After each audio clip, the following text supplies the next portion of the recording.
Isaías capítulo 6, versículo 1 em diante.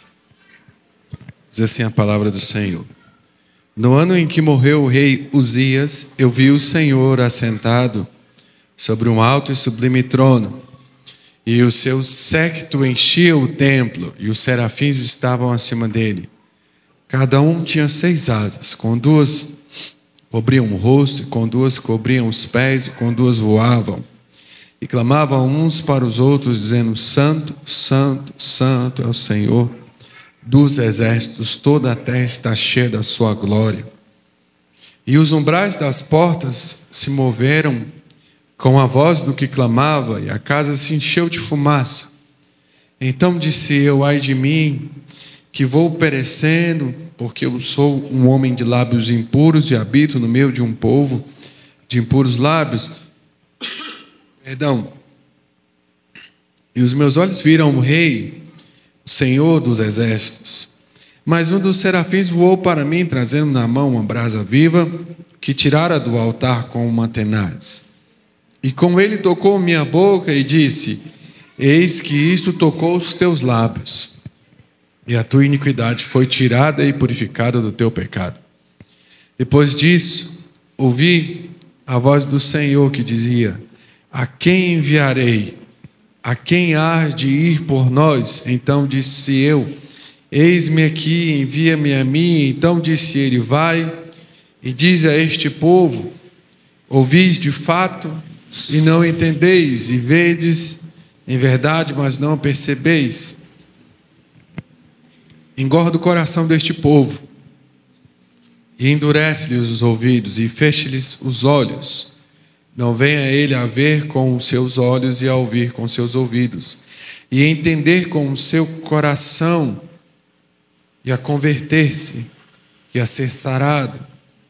Então disse eu: até quando, Senhor? E respondeu: até que se assolem as cidades, e fiquem sem habitantes, e nas casas não fiquem morador, e a terra seja assolada de tudo, e o Senhor afaste dela os homens, e no meio da terra seja grande o desamparo.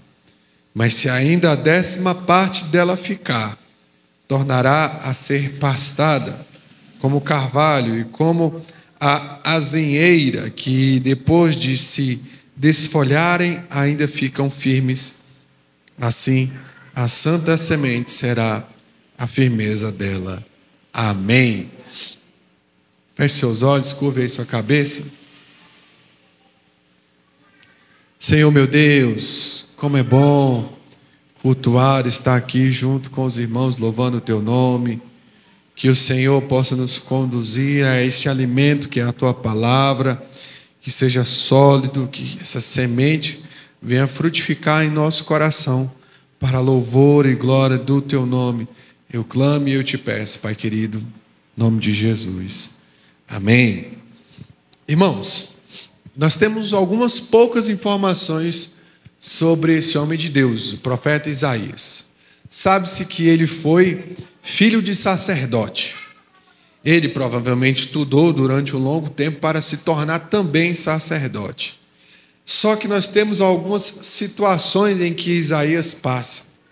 Ele é o profeta que fala ao rei Josias que se arrependa, e assim Deus livraria do reino assírio, que viria e realmente veio contra Jerusalém.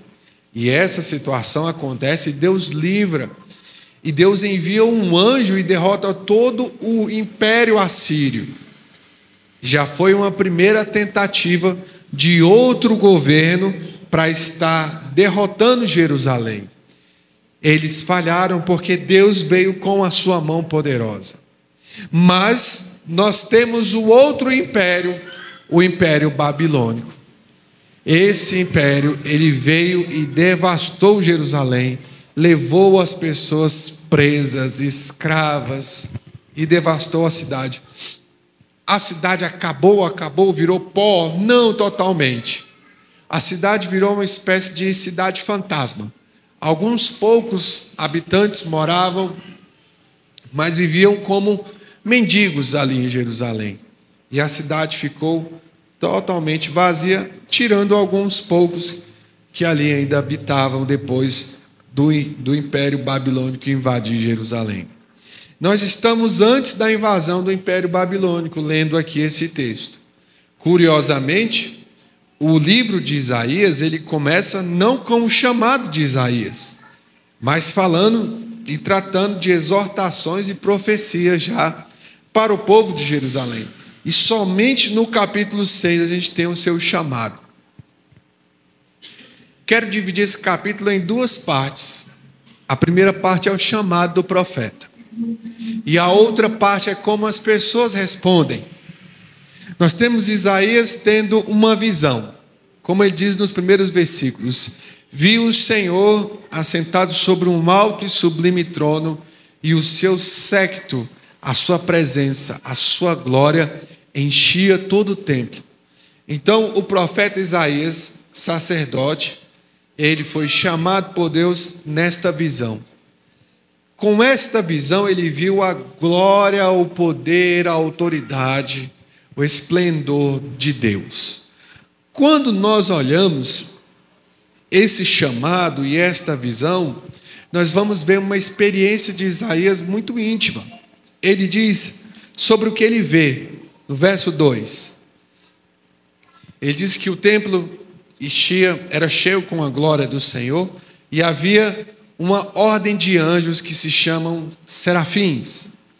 Existem os querubins, existem os anjos, existem os arcanjos, e isso aqui é uma ordem de anjos, e esses serafins são responsáveis, anjos imponentes. Imagina um anjo com 6 asas.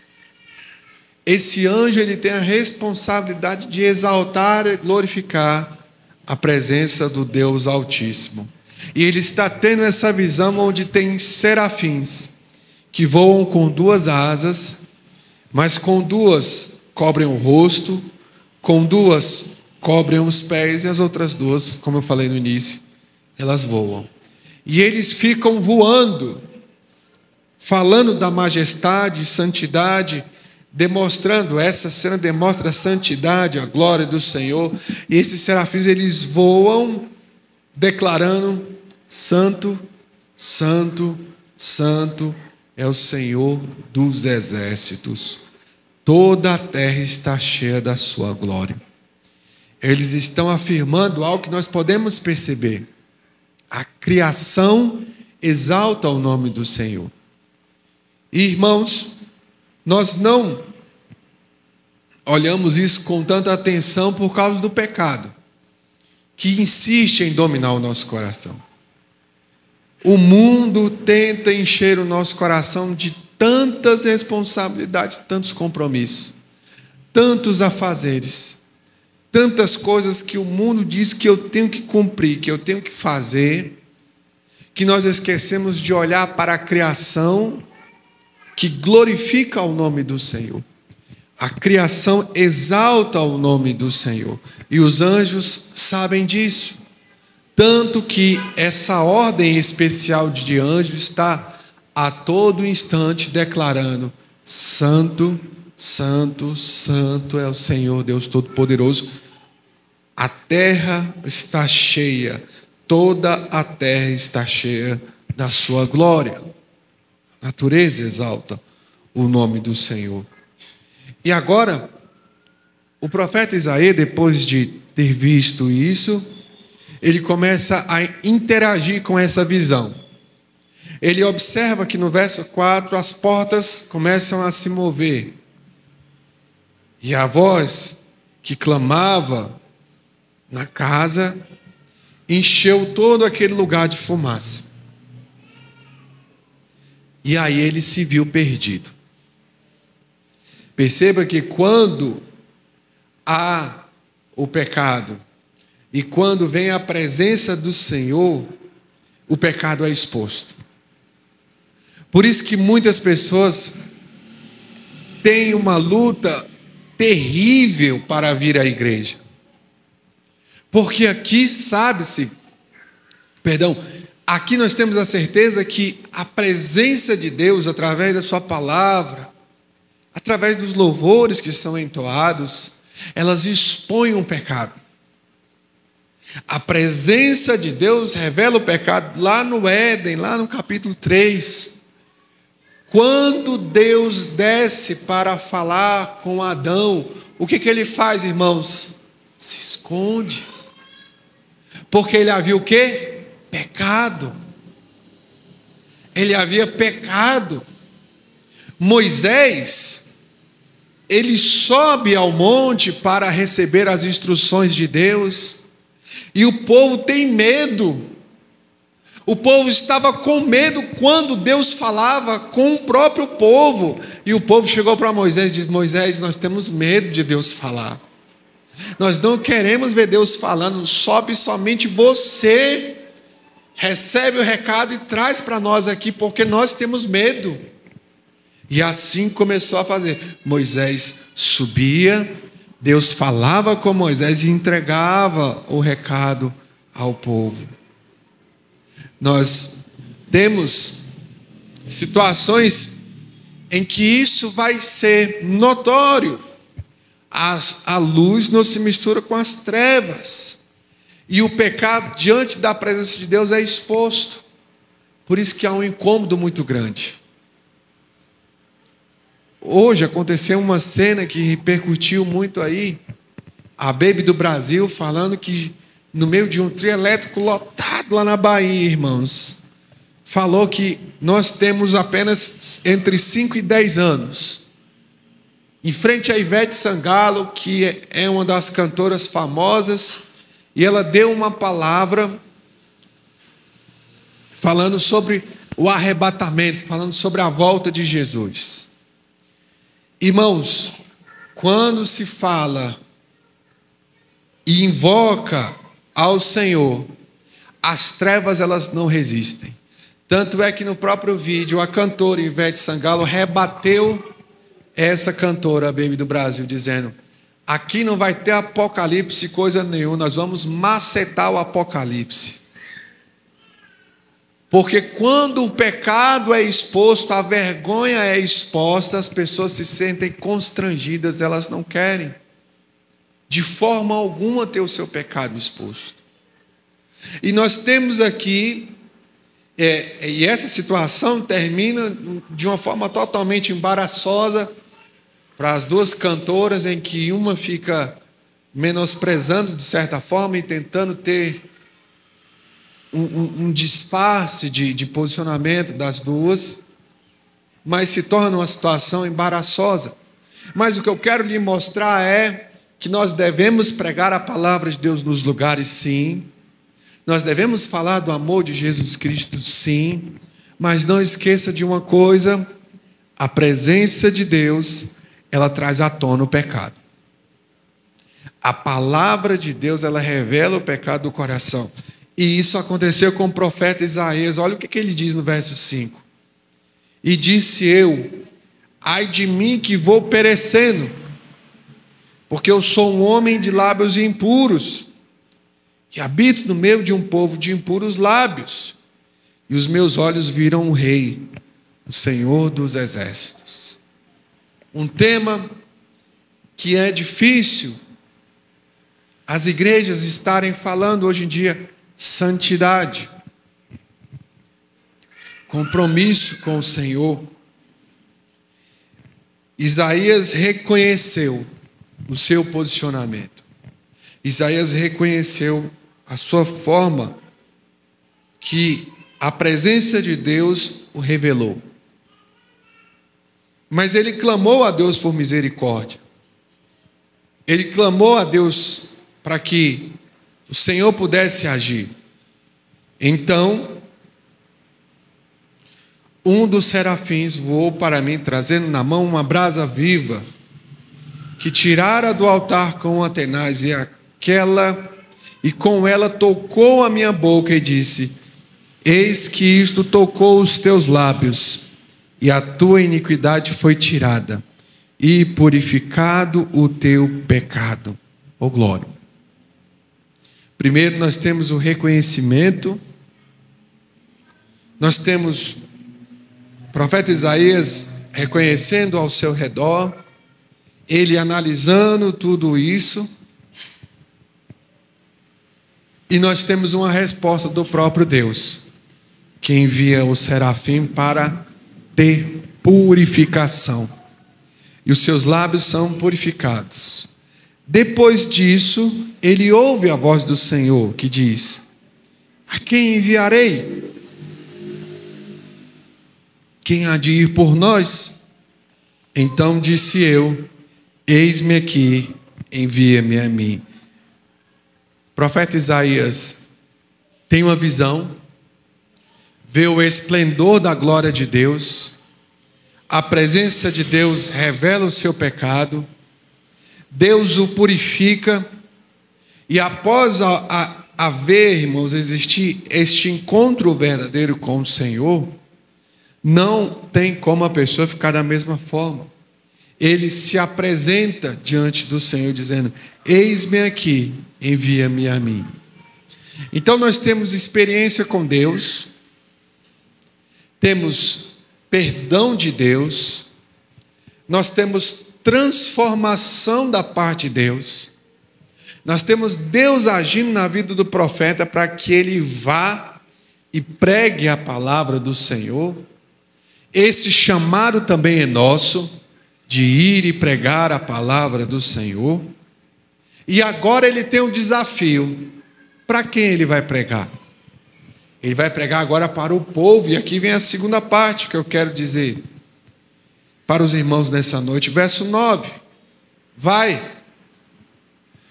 e diz a este povo. Que povo? O povo lá de Jerusalém, de Judá. Ouvis de fato e não entendeis. Vede em verdade, mas não percebeis. Engorda o coração deste povo, endurece-lhes os ouvidos, feche-lhes os olhos. Não venha a ele a ver com os seus olhos e a ouvir com os seus ouvidos, a entender com o seu coração e a converter-se e a ser sarado. Então disse eu: até quando, Senhor? E Deus respondeu: até que se assolem as cidades e fiquem sem habitantes, e na casa não fique morador, e a terra seja assolada de todo. Ora, nós temos Deus permitindo uma experiência maravilhosa por parte do profeta Isaías. Isaías vê anjos, serafins voando. Isaías contempla a presença de Deus. Isaías reconhece o seu pecado. Existe perdão, existe purificação. Isaías ouve o comissionamento da parte de Deus: a quem eu enviarei? O profeta Isaías levanta a mão e diz: Senhor, eis-me aqui. Envia-me a mim. E Deus fala ao profeta Isaías: pois vai e prega para este povo que vendo não vê, ouvindo não ouve, que o coração está duro. Isaías pergunta: mas para que, Senhor, e até quando? Até que toda a terra seja assolada, até que tudo seja destruído. Nós olhamos esse chamado e parece muito confuso, porque não faz sentido. Deus levanta um homem, esse homem tem uma experiência maravilhosa com Deus, esse homem é comissionado para ir pregar a palavra de Deus para um povo, mas Deus fala para ele que o povo não vai ouvir, que o povo vai ver, mas não vai enxergar, que o povo vai ouvir, mas não vai entender, não entra no coração. Nós olhamos também para o ministério de Jesus. Jesus, ele fala por parábolas. E Jesus usa a mesma expressão. Eu falo por parábolas para que vendo não vejam, ouvindo não ouçam, para que não entendam com o coração o que eu estou dizendo. Ora, mas Deus é muito confuso então, porque ele levanta, chama, comissiona e endurece o coração do povo. Nós temos vários propósitos aqui, eu quero falar de alguns. Primeira coisa, Deus nos chamou para esse comissionamento de levar a palavra do Senhor. Deus me chamou e Deus te chamou. Deus, Ele quer nos dar uma experiência de mente, de coração e de conversão, assim como Isaías teve. Isaías viu o Senhor, Isaías reconheceu o seu pecado, Isaías foi tocado por Deus e purificado. E ele não se conteve quando Deus falou: quem eu enviarei? Nós precisamos que o Senhor toque em nossas vidas e purifique nosso coração. Você precisa de experiência com Deus. Você precisa de uma experiência que purifique talvez não sua língua, mas talvez sua mente, seu coração, seu ânimo, sua coragem, talvez seu entendimento. E nós temos agora um povo que vai receber essa palavra, mas esse povo não vai entender, não vai ver, não vai entrar no coração deles. Para quê? Para que se cumpra o propósito. Jesus fala novamente por parábola. Ele diz que um certo agricultor foi plantar trigo. Só que veio o inimigo e plantou o joio. E elas começaram a crescer e eles identificaram que não tinha somente trigo, tinha joio também. Mas para tirar o joio, era necessário primeiro que crescesse o joio e o trigo junto para identificar, porque pequenos não se identifica quem é o joio e quem é o trigo. Era necessário a prova desse tempo. E uma das coisas que as pessoas falam, quem planta e já viu o joio e o trigo, é uma diferença interessante, porque o trigo ele se dobra depois que cresce. Ele se dobra para ser semeado, para ser colhido. O joio não. O joio mantém a sua postura altiva, reta. E essa é uma das características que identifica o joio e o trigo. E Jesus fala: é necessário que cresçam juntos. E nós temos aqui um povo que vai passar por uma prova também. Uma prova de um tempo. Eles precisam ser provados. E essa prova ela vem através de assolação. Ela veio através de escravidão. Ela veio através de sofrimento. Mas o próprio Deus, ele deixa bem claro que haverá um tronco, e esse tronco que foi cortado, as pessoas podem ver que talvez não vá brotar nada, mas dele brotaria uma nova árvore.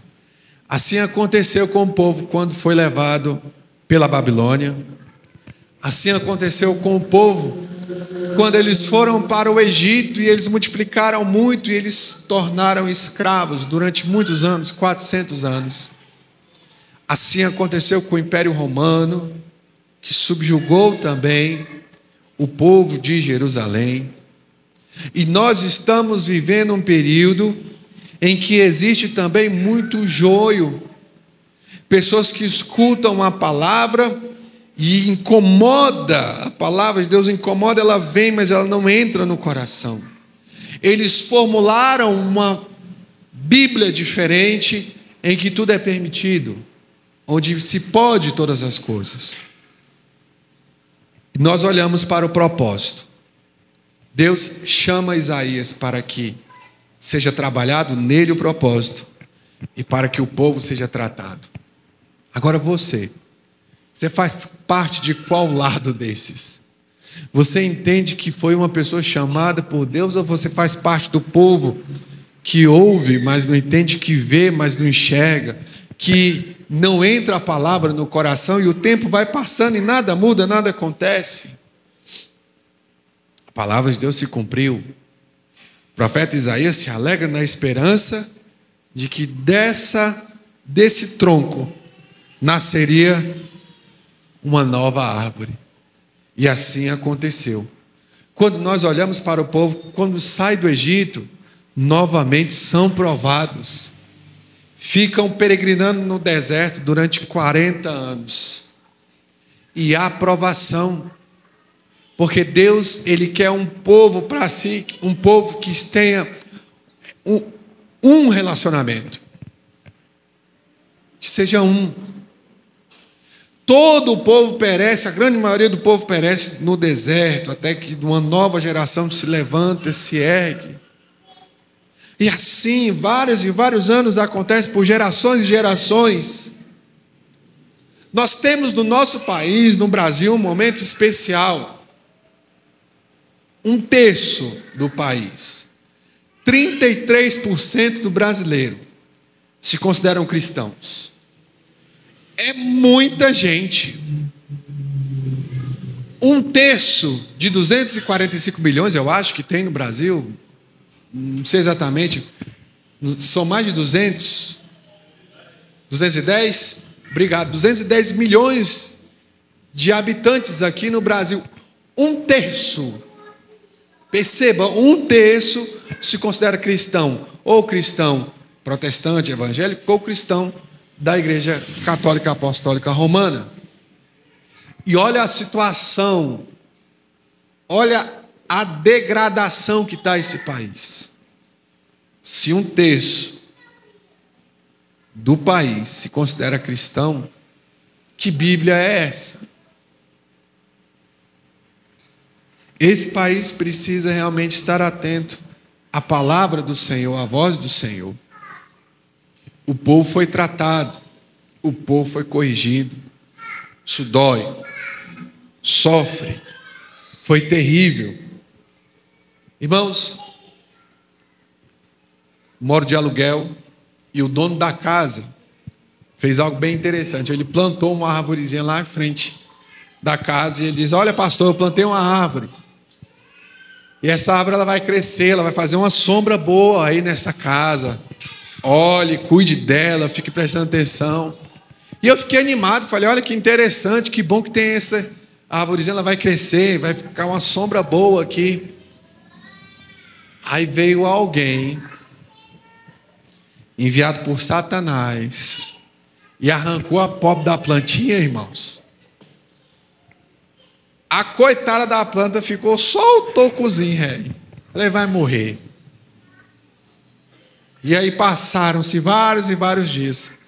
Quando foi agora, ela brotou novamente. Olha que bênção. Existem algumas coisas que as pessoas não estão vendo. E nós podemos até ter um grande número de que se consideram cristãos. Mas os dias têm sido cada vez mais difíceis e talvez realmente aconteça que haja perseguição. Nós olhamos para o nosso país, politicamente falando, nós olhamos para um cenário em que o cristianismo tem incomodado muitas pessoas, tanto na mídia quanto na política. E já se tornou um número alto, um número grande. Vai chegar um momento em que não tem para onde correr. Haverá um conflito. E nós precisamos entender que aquele que teve um encontro com o Senhor, ele precisa estar se apresentando diante de toda dificuldade, dizendo: eis-me aqui, envia-me a mim, Senhor. Porque existem aqueles que estão, mas não estão entendendo, não estão recebendo no seu coração, não estão vendo, embora estejam presentes. Entra por aqui e sai por aqui. O testemunho é terrível. E nós precisamos entender o chamado profético para a nossa vida, de saber que habitamos no meio de um povo de impuros lábios. e vigiar e clamar a Deus para que o Senhor venha com a sua brasa viva e nos mantenha comprometidos com Ele. Sabendo que os dias são sim difíceis, mas o Senhor é misericordioso para nos sustentar. A palavra do profeta Isaías era de esperança. Em meio à destruição, nós estamos vivendo dias difíceis, mas eu quero dizer que existe uma palavra de esperança. E essa palavra de esperança, ela veio, ela cresceu, ela teve um ministério curto de 3 anos, morreu, mas ressuscitou ao 3º dia. Esse tronco que foi cortado, e esse novo rebento, essa nova semente que cresceu daquele tronco, irmãos, nós devemos depositar a nossa fé em Cristo Jesus. Ele é a nossa esperança. O povo de Deus, mesmo que seja perseguido, mesmo que haja dificuldade, mesmo que não ouçam, mesmo que não entendam, mesmo que estejam presentes, mas a mente esteja longe, fale da palavra do Senhor. Mesmo que todo mundo diga que o que é errado é o certo, não, a palavra de Deus, ela nos direciona com firmeza. Irmãos, a gente vê uma bagunça instituída no nosso país, politicamente falando. É uma bagunça realmente. E eu e você precisamos estar atentos a tudo isso. Procure ter discernimento, procure ter direcionamento. E procure estar firme na sua esperança em Cristo Jesus. Ele é fiel. Ele não falha. Ele não abandona a sua igreja, mesmo em meio a dias de escassez, dias de dificuldade. Mantenha-se firme e comprometido com o Senhor, em nome de Jesus. Se coloque de pé.